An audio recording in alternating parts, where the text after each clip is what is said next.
किसी ने क्या खूब कहा है कि अगर आवाज ऊंची हो तो सिर्फ कुछ लोग ही सुनते हैं, लेकिन अगर बात ऊंची हो तो सभी लोग सुनते हैं। नमो बुद्धाय दोस्तों, द बुद्धा शो में आपका हार्दिक स्वागत है। ये कहानी एक 25 साल के लड़के राहुल की है, जो एक सेठ के यहाँ पर नौकरी किया करता था। उसके माँ बाप इस दुनिया में नहीं रहे थे। उसकी जिंदगी बड़ी परेशानी में चल रही थी। रोज सुबह वो काम पर जाता, वहां से जो पैसे कमाकर लाता उससे वो अपना खाना पीना चलाता और उसके बाद परेशान होकर रात को सो जाता। एक दिन की बात है, एक बूढ़ा फकीर अपनी पीठ पर 3 गठरियां लेकर शहर से दूसरे शहर की ओर जा रहा था। वो फकीर काफी बूढ़े थे और काफी देर से वो ऐसे ही सफर कर रहे थे कि आखिरकार कुछ दूर और सफर करने के बाद वो चलते चलते थककर एक पेड़ के नीचे बैठ गए।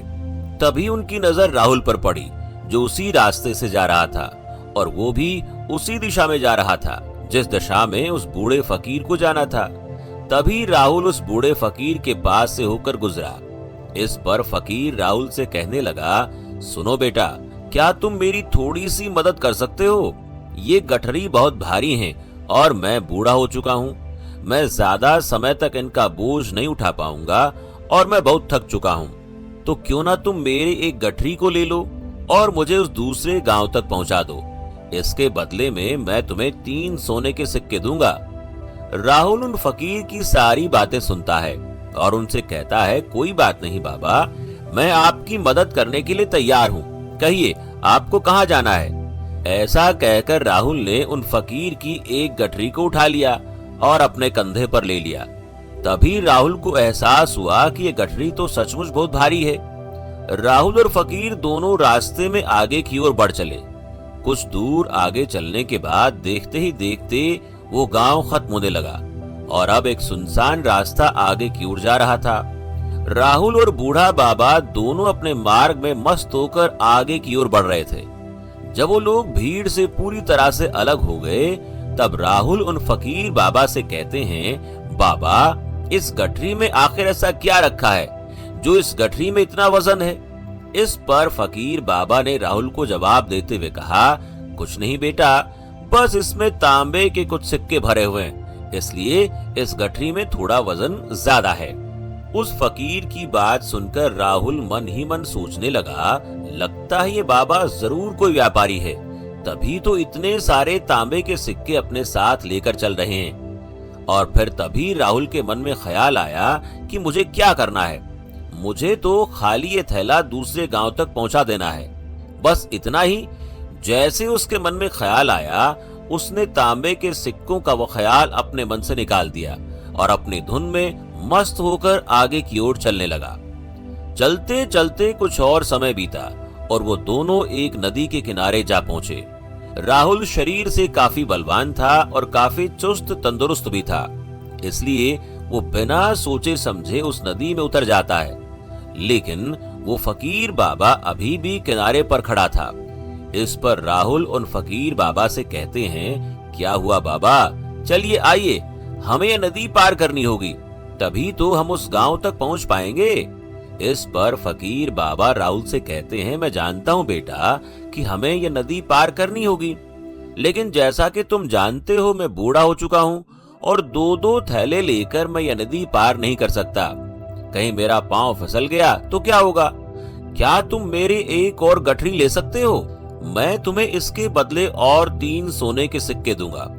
इस पर राहुल मुस्कुराते हुए फकीर बाबा से कहते हैं, बाबा, आप मुझे शर्मिंदा कर रहे हैं। अगर आप मुझे सोने के सिक्के ना भी दें तो भी मैं आपका काम अवश्य करूंगा। मैं आपको उस दूसरे गांव तक जरूर पहुंचाऊंगा। इस पर फकीर बाबा मुस्कुराते हुए राहुल से कहते हैं, बेटा, तुम तो बड़े ही भले इंसान लगते हो। इतना कहकर उन्होंने वो दूसरी गठरी राहुल को थमा दी। राहुल ने जब दूसरी गठरी अपने कंधे पर रखी तो वो गठरी भी उसे बहुत ज्यादा भारी लगी, लेकिन उसने वहां पर कुछ नहीं कहा। जैसे तैसे उन दोनों ने उस नदी को पार कर लिया। नदी पार करने के बाद बातों बातों में राहुल ने उन फकीर बाबा से कहा, बाबा, आखिर इस दूसरी गठरी में क्या है? इसमें भी बहुत वजन है, इस पर फकीर राहुल को जवाब देते हुए कहते हैं, बेटा इसमें चांदी के सिक्के हैं, इसी कारण से इस गठरी में वजन ज्यादा है। फकीर बाबा की सारी बातें सुनकर राहुल का दिमाग तेजी से काम करने लगा। वो सोच रहा था कि एक थैले में तांबे के सिक्के हैं, दूसरी में चांदी के सिक्के हैं। ऐसा प्रतीत होता है मानो ये फकीर बाबा कहीं दूर से आ रहे हैं और उन्होंने अपनी सारी जमीन जायदाद बेचकर ये सारे सिक्के इकट्ठे किए हैं, तभी तो वो इतना धन लेकर चल रहे हैं। लेकिन राहुल उन फकीर से कुछ नहीं कहता और दोनों चुपचाप मार्ग में आगे की ओर बढ़ने लगते हैं। कुछ दूर आगे बढ़ने के बाद एक बार फिर एक सुनसान राह आती है। उस सुनसान रास्ते को देखते ही राहुल के मन में तरह तरह के विचार आने लगे। वो सोचने लगा, अरे ये तो सुनसान जगह है, अगर मैं ये सिक्के लेकर यहाँ से भाग जाऊं तो ये फकीर बाबा कब तक मेरे पीछे दौड़ेंगे। मुझे नहीं लगता कि मुझे कभी पकड़ पाएंगे, और यहाँ पर कोई है भी तो नहीं जो इनकी मदद कर पाए। वैसे भी ये बहुत सारे सिक्के हैं, मैं इनसे अपने लिए एक अच्छी दुकान खरीद सकता हूँ, अपना नया व्यापार शुरू कर सकता हूँ, और वैसे भी ये बूढ़ा फकीर अब इन पैसों का क्या करेगा, इससे अच्छा तो मैं इन्हें रख लेता हूँ। राहुल ये सोच ही रहा था, तभी अचानक उसे खुद पर आश्चर्य हुआ। अरे मैं ये क्या सोच रहा हूँ, ये फकीर बाबा न जाने कहां से आ रहे हैं और क्या कुछ करके इन्होंने इतने सारे पैसे इकट्ठा किए होंगे। मुझे इनका फायदा नहीं उठाना चाहिए, नहीं नहीं, मुझे ऐसा नहीं करना चाहिए। उसने कुछ देर के लिए तो अपने मन के विचारों को काबू कर लिया, लेकिन कुछ देर बाद उसके मन के विचार देखते ही देखते उस पर हावी होने लगे। राहुल 2 गठरी लेकर उन फकीर के पीछे पीछे चल रहा था और कुछ दूर आगे चलने के बाद एक पहाड़ी आई। इस पर फकीर बाबा राहुल से कहते हैं, बेटा ये पहाड़ी मैं नहीं चढ़ पाऊंगा, मैं काफी बूढ़ा हो चुका हूँ और मेरे घुटनों में भी दर्द रहता है। यदि तुम मेरी तीसरी गठरी भी ले लो तो मैं तुम्हें 3 और सोने के सिक्के दूंगा, लेकिन याद रखना इसे गिराना मत, कहीं ये गठरियां खुल न जाएं।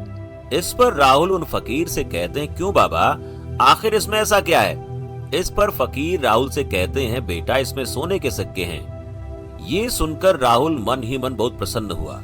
उसने चुपचाप वो गठरी भी फकीर से ले ली और देखते ही देखते दोनों मार्ग पर आगे की ओर बढ़ने लगे। अब वो फकीर बिना कोई वजन लिए आराम से पहाड़ की चढ़ाई कर रहे थे, लेकिन राहुल ज्यादा वजन होने के कारण धीरे धीरे चल पा रहा था। लेकिन जब से उसने सोने का नाम सुना था, उसका मन तो छलांगे मार रहा था। वो मन ही मन सोच रहा था, अगर मुझे ये सारा धन मिल जाए तो मेरा पूरा जीवन आराम से कट जाएगा। वैसे भी ये बाबा तो बूढ़े हो चुके हैं, भला इन्हें इतने पैसों की क्या जरूरत है, इनका जीवन तो वैसे भी कट चुका है। मैं एक काम करता हूँ, ये सारे पैसे लेकर यहाँ से भाग जाता हूँ। राहुल के मन में अनगिनत विचार उठ रहे थे। राहुल का मन अब उसकी बुद्धि पर पूरी तरह से हावी हो चुका था और राहुल का मन अपनी बात को सही साबित करने के लिए उससे कुछ भी कह रहा था। और तभी राहुल के मन में एक और विचार उत्पन्न हुआ और अब की बार वो सोच रहा था कि लगता है ये फकीर बाबा कोई चोर है, वरना इनके पास इतने सारे सोने के सिक्के कहां से आएंगे। अगर ये कोई व्यापारी होते तो भला ये इस तरह से पैदल यात्रा तो नहीं करते, और अगर इनके पास इतने सारे पैसे थे तो ये कोई ना कोई साधन भी तो अवश्य रख सकते थे। लगता है ये कोई चोर है, और चोर से चोरी करने में भला क्या बुराई है। ये सोचता हुआ राहुल अब उन फकीर से तेजी से आगे की ओर बढ़ रहा था और देखते ही देखते फकीर से आगे निकल चुका था। और ये सोच रहा था, जैसे इस पहाड़ की ढलान आएगी मैं 3 थैलियां लेकर भाग जाऊंगा, इससे सारे पैसे मेरे हो जाएंगे और मेरी गरीबी भी हमेशा हमेशा के लिए दूर हो जाएगी। मैं जो चाहूंगा वो कर पाऊंगा, मेरे पास बहुत सारा धन होगा। और देखते देखते वो दोनों पहाड़ की चोटी पर पहुंच गए और अब ढलान का रास्ता शुरू होने वाला था। तभी राहुल उन फकीर से नजरें बचाकर 3 गठरियां लेकर भागता हुआ आगे बढ़ गया। अब उसे अपना शरीर बहुत हल्का महसूस हो रहा था, मानो उसे उन 3 गठरियों का वजन मालूम न पड़ रहा हो। काफी दूर दौड़ते दौड़ते किसी तरह से अपने आप को बचाता हुआ अपने घर पहुंचा। उसकी खुशी का कोई ठिकाना नहीं था। उसने सोचा, क्यों ना मैं जल्दी जल्दी इन गठरियों से वो सारे सिक्के निकाल लूं। ये सोचकर जब उसने गठरियों को खोला तो पहली गठरी में उसे लोहे से जंग से भरे हुए सिक्के मिले। उसे देखकर यकीन नहीं हुआ। इस पर उसने फटाफट दूसरी गठरी को भी खोल दिया। उसमें भी उसे लोहे के जंग लगे हुए सिक्के मिले। ये सब देखकर राहुल बड़ा हैरान था। आखिर ये सब हो क्या रहा है? उन फकीर ने तो मुझसे कुछ और ही कहा था। अब उसने वो सोने वाली गठरी खोली और उसमें भी लोहे के जंग लगे हुए सिक्के थे। ये देखकर राहुल को बड़ा क्रोध आया। उसने सोचा, उन फकीर ने मुझसे झूठ क्यों कहा? उन्होंने मुझसे ऐसा क्यों कहा कि एक गठरी में तांबे के सिक्के हैं, एक में चांदी के सिक्के हैं और एक में सोने के सिक्के हैं? वो ये सब सोच ही रहा था कि तभी उसकी नजर उस गठरी में पड़े एक पत्र पर पड़ी।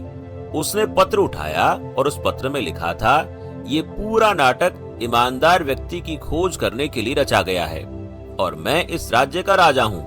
मेरी कोई संतान नहीं है और इसीलिए मैंने ये षड्यंत्र रचा है ताकि मैं अपने राज्य में किसी एक ऐसे ईमानदार व्यक्ति की खोज कर सकूं जो मेरे बाद इस राज्य का राजा बन सके और इस राज्य के भार को संभाल सके। और इस राज्य का भार वही संभाल सकता है जो पूरी तरह से ईमानदार हो, जिसके मन में किसी प्रकार का कोई लालच ना हो।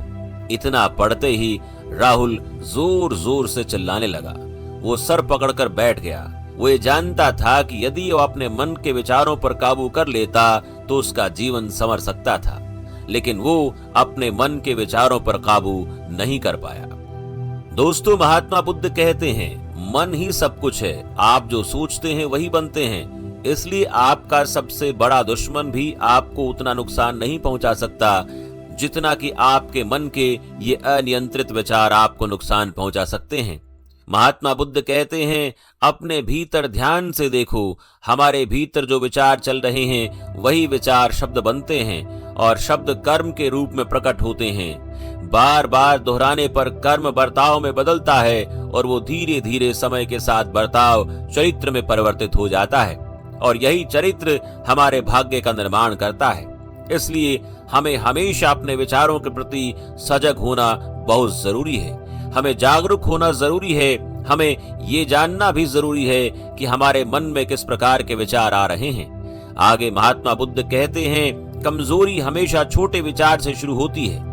ये एक बीज के रूप में होती है और यदि इस बीज को नष्ट न किया जाए तो ये छोटा सा विचार बहुत जल्द ही एक विशाल वृक्ष का रूप ले लेता है और हमारी बुद्धि की सोचने और समझने की क्षमता को पूरी तरह से नष्ट कर देता है।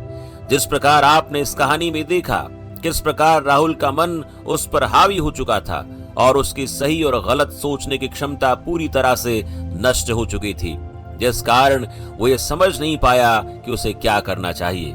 उसके लालच ने उसके भीतर इतनी ऊर्जा भर दी कि वो तीनों गठरियां उठाकर इतनी तेजी से वहां से भागता हुआ आगे बढ़ गया। इसीलिए जब आपके मन में पहली बार कोई गलत विचार उत्पन्न हो तभी उसे जड़ से उखाड़ देना चाहिए, अन्यथा वो विशाल वृक्ष का रूप लेगा और आपको किसी न किसी गलत राह पर डाल देगा। आप चाहकर भी उसे रोक नहीं पाएंगे। लेकिन अब आपके मन में ये प्रश्न उठ रहा होगा कि हम भला अपने मन के विचारों को कैसे नियंत्रित करें। हमारा मन तो इतना चंचल है, वो इतना शक्तिशाली है, हम पर हावी हो ही जाता है। हम चाहकर भी उस पर नियंत्रण नहीं प्राप्त कर पाते हैं। इसके जवाब में महात्मा बुद्ध हमें दो बातें समझाते हैं। पहली बात, सही इरादा विकसित करो। कई बार आपने देखा होगा कि आपके मन में कुछ और होता है किंतु आप कहते कुछ और हैं, क्योंकि आपके मन के भीतर जो कुछ बसा है वही आपके मुख से बाहर निकल रहा है। लेकिन जब हमसे गलती हो जाती है तो उसके बाद हमारा मस्तिष्क अच्छी तरह से काम करना शुरू कर देता है।